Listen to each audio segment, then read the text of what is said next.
પૈસા કમાવવા એક વાત અલગ છે, અને કમાણા પછી એને ક્યાં વાપરવા અને કેવી રીતે વાપરવા એ વાત આખી અલગ છે યાર। वही पैसा पुण्य भी प्राप्त कराता है और वही पैसा पाप भी प्राप्त कराता है। वही संपत्ति आप लोगों को बिगाड़ भी सकती है और वही संपत्ति आप लोगों को चमका भी सकती है। सब कुछ होता है।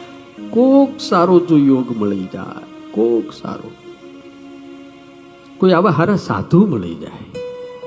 હું કાલે જ આનંદને બધાને કહેતો તો, અરુણને બધાને આવે અમિતને, કેટલાય સાધુથી દૂર ગયા તો અત્યારે ક્યાં બેઠા છે। તમે સારા માણસોથી અને સજ્જન માણસોથી અને સંતોથી જેટલા દૂર જાઓ એટલા દુર્જન લોકો તમારી નજીક આવશે। બહુ ધ્યાનથી સાંભળજો। અને જેટલા દુર્જન અને ફેલ ફતુરવાળા લોકો તમારી નજીક આવશે એટલે તમને પણ એ જ રસ્તે ધીરે ધીરે લઈ જાય।